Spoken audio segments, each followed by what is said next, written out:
I think one of the reasons success is so hard is because for a lot of the times you're trying to be successful, you're playing from a place of scarcity. And when you're playing from scarcity, you're running away from something as opposed to running towards something. And that energy has always been very different for me. And now with a little bit more abundance, I feel way better about running towards things as opposed to away from them. I've often said most of us are playing not to lose rather than playing to win. And all of us are playing not to lose to some degree. Some of us are playing not to lose love. Some of us are playing not to lose credibility. Some of us are playing not to be seen as a failure. It all depends on which side of this you're on. Next Level Nation, today for episode number 2035, the difference between playing to win and playing not to lose. I know for the I won't say the vast majority, for the first several years of this journey, I was what felt like playing not to lose. And I think it's just, I guess there's two thoughts. There's, you're sitting at a table and somebody gives you 100 pennies and you're just hanging on to those pennies. You could put a penny in the middle of the table. You might win 5 pennies. You might win 10 pennies, but that's not how you're thinking. You're thinking, I have to hang on to all of the pennies that I have. That's playing not to lose. Playing to win is saying, well, I have these pennies. Let me put one in and see what happens. Because me putting one in gives me an opportunity to win maybe 5 or 10 or whatever it is. But even that energy. So if we think of, if you're down to your last $20, you're most likely going to play not to lose. Unless you're somebody who has a very high amount of self-belief, because I think that engages somebody who has a very high level of self-belief. And I think this is why it's really hard to give advice, because when Alan's back is against the wall, he doesn't play not to lose, he plays to win. When my back is up against the wall, I play not to lose. And it's been a very interesting case study for you and I to be working together for as long as we have, because I was on a podcast yesterday and they were asking about something. And I said, well, I think one of the important understandings for me is if we have a good amount of money in the bank, almost everything else is fine. Yeah, I'll be overwhelmed. Yeah, I'll be under pressure, but that allows me to play to win as opposed to playing not to lose like I've been doing for most of my life. Yeah. This comes down, again, we've been talking a lot lately about self-belief. I think that's something we're going to talk about forever, honestly. If you do have really high levels of self-efficacy, that's what it's called in psychology, internally, unconsciously, and subconsciously, the record you have playing is, I got this, I can do it, I got this, we can do it, we got this, then most likely you are ignited by the prospect of losing. So when you and I were at the charity event and we played horse, I started to really kick into high gear when you started to beat me. It motivates me to be behind. I like being behind. It gives me focus. And I know that that's not always the case for some people. Like when I've been to the gym with people that are way ahead of me, and while I definitely have the whoa moment of holy crap, it motivates and inspires me so much. So I went to the gym one time with someone who was way ahead of me, and it was definitely a gut check for me. He was warming up with the weights that I max with on shoulder press, and he's huge. 230 pounds, 6'4", just a monster. And I had the gut check moment. And the next day I was super motivated, like to a whole nother level. And the next few months after that, I really dialed up. Can you explain, Kev, what would it be like to be on the other end of that? Shut down. Yeah, it makes me want to shut down. It doesn't seem like there's a point. Yeah, it's almost like I'm so far gone, there's no point in, I couldn't get there. I couldn't possibly overcome this. I think oftentimes what people talk about is they talk about how when you do have success, you have to keep your foot on the gas. You can't take your foot off the gas. I don't think that's a super big problem for me, because I want to be success, abundance, certainty. It creates safety for me. And when I'm safe, I feel like, okay, what would you rather do? Would you rather be losing a fight and you have to get a knockout in the last round? Or would you rather be winning the fight and then you can kind of, I won't say play it safe, but like, you just have to keep doing what you're doing and you'll win the fight. I mean, those are two very, very different energies. One energy is I'm behind and I got to land, something miraculous has to happen. And the other one is, all right, everything I'm doing is working really well. I just have to keep doing the same thing in the same way.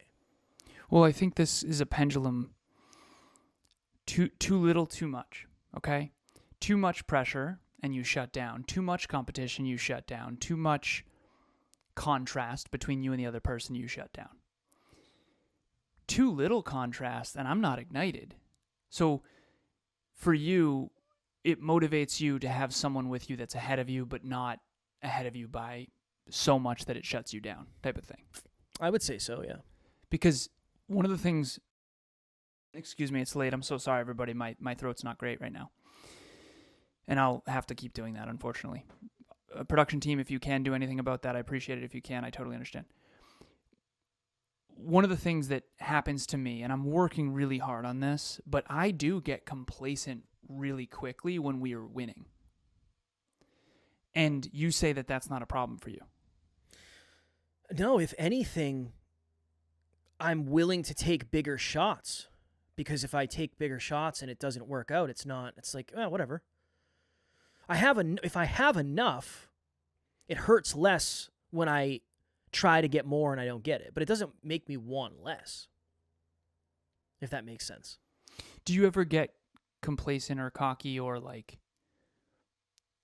okay, so let's say we wave a magic wand and we have $1 million in our bank account, cash on hand, okay? Just boom, wave a magic wand, it's there. Would you work more or less? Same. I would probably say like, hey, I'd like to go away for a weekend with Taryn. But outside of that, I don't really think about it. I look at our bank account every day, but it doesn't change the way I operate. Maybe I'll order something that I wouldn't. Like, oh yeah, I could use some new workout sweats. Like, let me order those. Yeah. But outside of that, it's not like, well, we have money in the bank, so I can be done at 2 today. It says it doesn't really work that way. Okay. I think everyone has a sweet spot of playing not to lose and playing to win. The moment you set a goal, you have something in the future to lose. I think a lot of people are concerned about losing money in the present, and we talked about opportunity cost a few episodes back. When you set a goal in the future, you lose that goal if you don't align with it. But to bring it back to the practicality of this episode, I do think I step off the gas when we're winning a little bit. It's not a lot. Like I'm not suddenly lazy. Like that's not what I'm talking about. But when we're losing, it's another level of. There's this thing called the challenge skills sweet spot that I keep talking about. I've been talking about it for years. We interviewed Stephen Kotler. The book, The Art of Impossible, is behind me. I think it's one of the most honest books about achievement ever written.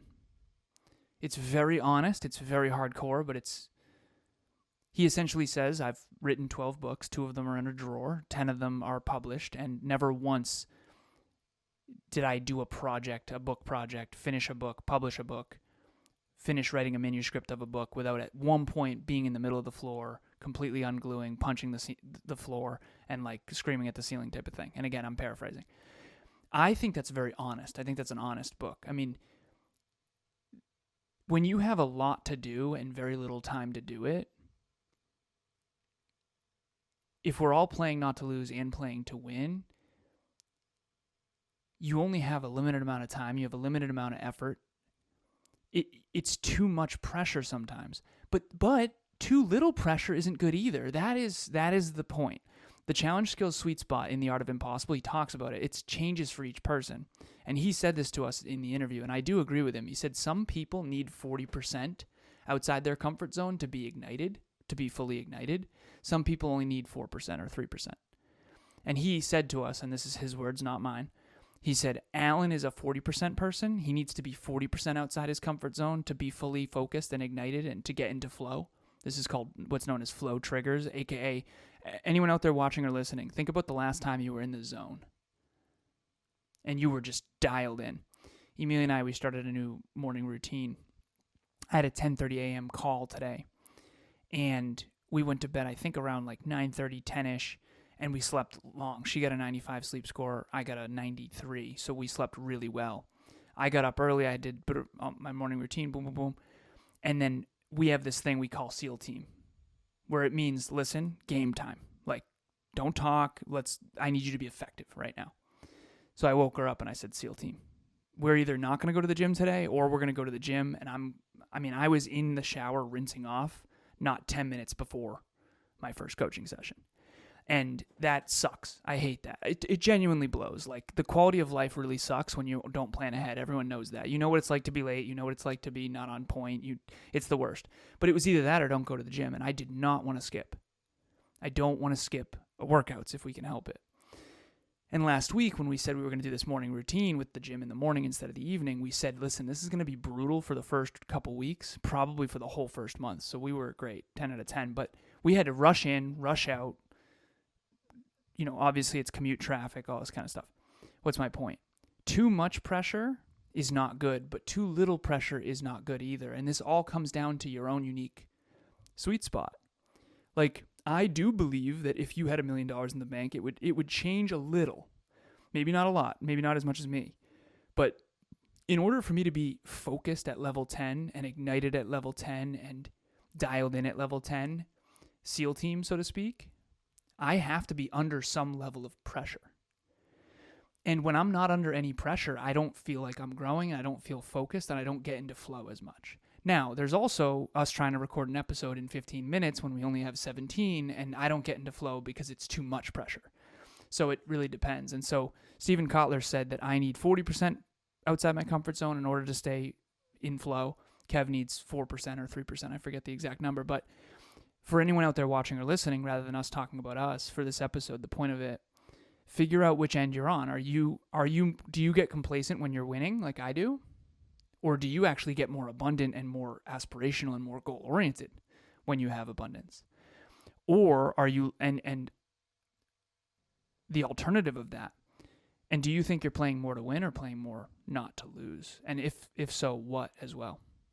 There's a scene in The Wolf of Wall Street. I love that movie. Again, I don't ask me about the main character in real life. Like, that's not what it's about. But there's a scene in the movie where Leonardo DiCaprio is saying, "Oh, you lost your car. What is it? Like, dial. Make a dial. Sell. Whatever. Oh, your wife's mad at you. Dial. Whatever. Your kids hate you. You're broke. Dial. Dial. Dial." Mm-hmm. That's not the way I work. It doesn't work like that for me. It's not, okay, things are terrible, go play to win. When things are terrible, I play not to lose. And I think that's the best example I can give is I did a speech for one of our clients, has a bunch of clients who are looking to start podcasts. And she said, "I'd love to have you come in and speak about podcasting and answer any questions." And I said, "Yeah, of course, I'd love to." And a bunch of people booked podcast breakthrough sessions. And I did one yesterday or the day before. And the person said, I'd love to work with you. Like, send me the pricing and let me know how much it is. And I was like, yeah, of course. I sent them everything. And they responded and said, awesome. I'll reach out in a few months. I'm going to get all my ducks in a row. Super excited to work together. Playing to win is saying, awesome. If you have any questions in the meantime, do not hesitate to reach out. We'll be ready, and we very much look forward to working with you. That's playing to win. Playing not to lose is, I can't wait couple months. This has to happen now. So what can I do to get this person? And that's how you fuck things up. Scarcity is not But that's not always how you fuck things up. Sometimes that can create the pressure that keeps you on point. If you're within the challenge skill sweet spot, I would say. Exactly. Yeah. I've made that mistake before of somebody saying, yeah, I'll give me a couple months, and I needed it now. Like, I needed that money to pay the bills. So it's Yeah. like, I don't know if we're going to be here in a couple months. Now, again, were we? Yes, we always were, but I didn't always feel like we were. Yeah. So I wouldn't have been able to be as abundant with my response as I was. Next Level Nation, we would love to invite you to our 18th round of Next Level group coaching. It is the Next Level Podcast Accelerator. If you are a podcaster who wants to level yourself up, level your podcast up, and level your business up, this 12-week program is perfect for you. So we've done this 18 times. We've iterated and improved and improved. The first 4 weeks is level up yourself. The next 4 weeks is level up your podcast. The last 4 weeks is level up your business, build a brand underneath your business. The promo code is NLU Listener, all one word. Put that in at checkout for 30% off. It comes to less than $25 per session for the 12 sessions. Kevin or I will be on every single one of them. We hope to see you there. Well, this comes down to the conversation too about too much abundance and too much scarcity. There were times in my life, we talk about productive paranoia. And if you are too abundant, you won't be humble enough. You'll basically celebrate before you get in the end zone. I've been so guilty of that. I mean, there were times in the past where I would kick my own ass if I could go back. I'd be like, dude, you need to scarcity up.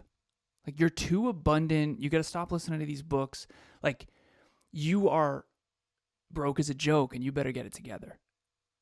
You are too abundant for your current circumstances. And you're going to have to pay the piper eventually. But there are other times where I got to say this. I do believe that now I got to be clear about this. If we're just talking about success and we're not talking about fulfillment, just success, goals, success, external achievement, you basically can never get overly abundant. The moment you get overly abundant, you are immediately getting complacent and losing in a way. You're arriving instead of striving. Now, a lot of people say, well, I had one person at the speech that I gave. It was sort of their first exposure to business. And he said, well, what's the point of making all those millions of dollars if you didn't enjoy your journey along the way? And I said, well, what you're missing from that equation is the snowball that you create from momentum. You siphon some of it off the snowball. Just because the snowball is compounding and you're getting more and more and more long-term success doesn't mean that you don't get to improve your quality of life along the way. Like, that's what it should be. I have one client. He's definitely listening. What's up, brother? And he is now integrating. So he's going to start doing potentially Airbnb or whatever. And he's in real estate. And he used to be sacrifice. Now he used to have the investor mindset of play to win long term, but I'm going to lose right now, which I actually think is where a lot of these really successful people start. And then when they start to build momentum and they start to actually get success and they start to actually make, hundreds of thousands, okay, 500,000, okay, keeps rising. All of a sudden it's, wait a minute, I don't know if I want to suffer for an additional 20 years. I need to actually have some lifestyle as well. And so we've been talking a lot lately about here's the truth of it. The long-term snowball will slow down when you start siphoning some off of it. Like if you picture a snowball rolling down a hill, when you siphon some off the snowball, it does slow down the progression of the snowball getting bigger. That's just the way wealth works. However, you can improve your quality of life drastically along the way, and now every decision you make is different. So bringing this back to the original point of the episode, though, it all depends on your goal. Everything depends on your goal, and your goal depends on your self-belief. So, and then your temperament. The challenge skills sweet spot. There are times in the past where I was overly complacent and overly abundant when I should have been more dialed in my opinion.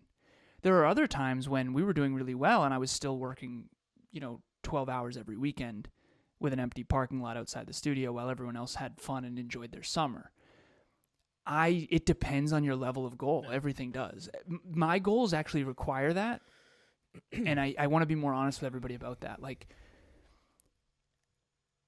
my goals actually required me to work more, not less. When I look back, people are like, oh, I wish I hadn't worked so hard. I wish I hadn't worried so much. I don't look back and think that. I look back and say, Alan, you were a little overly complacent, to be completely honest. But it's all based on my goal. If fitness, I mean, I totally stepped off the gas. I was way too abundant. See, well, for me at least, I didn't step off the gas because I was too abundant. I stepped off the gas because honestly, if anything, it was the opposite. Too scarce, yeah. I was too scarce money-wise, and it was like, I have to find a way to make money. This fitness thing, it doesn't matter if I'm jacked. That doesn't pay the bills. That doesn't grow the business, right? But I think the most important thing is understanding yourself, because you might not value lifestyle as much as somebody else does, so you're willing to sacrifice more, quote unquote. I think that this is the number one question I would ask. What is sustainable for you? That's the question. What is sustainable for you? Because I've had times where I tell Alan, like, we're about to do an entire rebuild, because what we're doing right now just is not sustainable. Yeah, rebuild, rebrand. Yeah, and we all know it. Like, you and I have been saying, once we get to a certain date, we need to sit down and we need to do a rebuild, because it's just not sustainable. We're cracking under the pressure, not in a terrible way, but... What would you do differently if you could go back? I'm proud of where we've gotten. I would have communicated. I would have communicated with you more about how much I was suffering. But I don't know if anything would have changed, because I don't know... Oh, of course it would have. I don't think I knew. Yeah. Yeah, I don't think I wanted you to know. I don't know. I have pride in that. I remember when I was doing my bodybuilding show, my coach saw on Facebook it was my birthday, and he's like, dude, why didn't you tell me it was your birthday? I would have given you like a cheat meal. And I was like, because I don't want it. It's a normal day, man. I want to win the show. I don't want a fucking cheat meal. I do. I'm starving. But I didn't sign up so you would wish me a happy... That's not why I'm working with you. So you give me my birthday off. It's similar. It's like, did I know what this would take? No, I didn't. But I also, I don't know. I don't want to be the one who slows the snowball down. Are you... well, I appreciate that. Holy crap. Of course. Man, it's really important. No one wants to let the team down, but I also understand that, like, this has to be based on your goals, your belief, your core values, your temperament, your challenge skills sweet spot. And that's what NLU is going to keep saying. Like, of course I'm going to look back and say, Alan, you should have worked harder. This has taken a lot longer than I expected. Yeah. And there's definitely a lot of other things that I would have done better. I mean, I would have refocused my time and effort. I would have worked way smarter. I wouldn't have just worked harder. I would have worked way smarter, right? More than working harder, honestly. But I definitely wasn't maxed out. No way. And I think that's got to be a piece of this, right? Like, I don't want to make it... It's one of those things where someone recently... I felt unseen about something recently behind the scenes, and I said, Alan, I had this conversation with myself. Alan, you can't make it look easy and then be upset that no one feels bad for you. Mm-mm. My whole goal is not to make this look hard. I'm not trying to make it look tough. 8 episodes a week, all these clients, boom, boom, boom, CEO, blah, blah, blah. So I can't really be upset when no one feels bad when I do kind of make it look easy from the outside in, even though from the inside out. You said to me one time, I had no idea you were even struggling. And the truth of the matter is I'm not maxed out. And we're going to talk about that infinite game in an episode soon. But, like, how often did you feel maxed out? Because I think that'll be valuable for the listeners too. Like, if you're out there watching or listening, do you feel maxed out right now? Because if you actually do feel maxed out, the last thing you should do is dial it up. Yeah. I felt that way for most of the time. Maxed out? Yeah. The way and how I would define maxed out is stretched beyond a constructive... I was maxed and more. I mean, we were redlining. It wasn't necessarily the amount of time I was putting in. It was time plus circumstances plus pressure. Yeah. It wasn't just that, you guys work a 14-hour day. Like, that's not that bad. All things considered, I get to work in my sweatpants. Like, it's not that bad.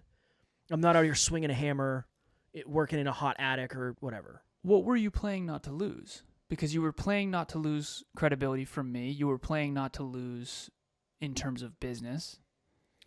I think I was just playing to survive, which is not playing to win. It's just playing. It's like... That is kind of how you win in business, though. maybe well, maybe a I little wish, bit. right? Yeah, I mean, there's some truth to that, right? Well, look, I can't get on I've been doing this for 3 months. I don't want to trade my time for money anymore. It's like, okay, I still trade my time for money. And that's, of course. And Alan still trades it, and that's why the business is growing. It's not 100% because we raised our prices to $10,000, right? That's like, that ain't it. That's a business tangent Alan will talk about on BGU. What were you playing not to lose in hindsight? I think in hindsight, I was playing not to lose love. That is so obvious to me. And I think that'll wrap this in a bow too, because I was playing not to lose friends and family, and I was playing not to lose love. And I was playing not to be disliked and not to be villainized. And once I accepted that that was inevitable, I feel like I was really unlocked and unleashed. What were you playing not to lose? I'd probably have to think, because the thing that jumps to the top of my mind is I was playing not to lose the future potential. Nice. But I didn't know exactly what it was. Like, I didn't really... I was playing not to lose what you said the future could be like. But that's why it's so hard, because it was like... you traded in quality of life because you believed in the promise. So much. That's why behind the scenes, I told Alan, like, I had a really big quarter, and I said, dude, I just need a little taste. I need a little piece of pie or something. Like, let me buy. Give me a little something. And Alan's like, what do you mean? Like, how much do you want to spend? It's like, I don't know. It's not about that. It's like I need to reward myself for accomplishing, because then it doesn't. Then you'll want to accomplish more. Yeah, it doesn't make me, when I got a new car, it didn't make me say like, all right, cool, I got a nice car, I can slow down. If anything, I was like, oh shit, I really wish I didn't get this thing. This is going to be way more expensive than I thought it was going to be. Yeah, okay. It scared me. It lit a fire under me. It lit a fire under you? 100%. 100%. Last thing before we get out of here. Matt, my buddy Matt, when I told him I was thinking about buying a new car, he's like, dude, that's a great fucking idea. That'll light a fire under you. Like, no. Did he say that? Matt knows me. He was right. Matt was right. Whoa. Matt was right. But Matt does really well with necessity too. A certain level of necessity. It's like a constructive... It's not like my back's against the wall. My back's against something, but it's something positive that I created, not like we can't pay our bills. So you playing not to lose your dream car is motivating for you. Yeah, for sure. Once you have it. That's interesting. I need to know... there's a difference between playing for potential that you can't see and playing for something constructive that you have existing. Right? Yeah, like, that's a new... If great leadership is inspiring and motivating others, I have really fucked this up. Well, there's something to that. It might. I'm not saying use this as an excuse to go buy nice shit and then say like, yeah, this might get me going. Because you could put yourself in a hole that is devastating that you can't climb out of either, 100%. right? You got to be really careful with this. 100%. So everyone out there watching or listening, definitely be careful with this, but answer the question, what are you playing not to lose? And I was playing not to lose the mission. I was playing not to lose our goals and dreams, but I was also playing not to lose love. And I realized at some point that I'm going to be villainized no matter what. I have to embrace that. Otherwise, I have to give up my goals and dreams. And I can't do that. I have to give up my potential. I would rather, I had this honest conversation, and I'll get off the soapbox in a second. I had this honest conversation with myself. Alan, would you regret losing friends more or reaching your potential more? And I knew my answer. I didn't want to lose either, right? I didn't want to lose any friends. Like, if it was up to me, it wouldn't be that way. But I did have the honest conversation inside of myself of like, I would regret not reaching my potential more. I would, personally. And I've been there, when I wasn't reaching my potential. So everyone has to kind of have that honest conversations with themselves and then figure out, all of us are playing not to lose. Everybody I know is. Everyone I coach is. You got to identify what it is and then face that fear. And now you can really unlock, which is really powerful. Boom. All right. If you are looking for a group of like-minded humans who are into personal development, self-awareness, all the stuff we talk about here, make sure you check out Next Level Nation. We'll have the link in the show notes. As always, we love you. We appreciate you. Grateful for each and every one of you. And at NLU, we do not have fans. We have family. We will talk to you all tomorrow. Keep it next level. Next Level Nation.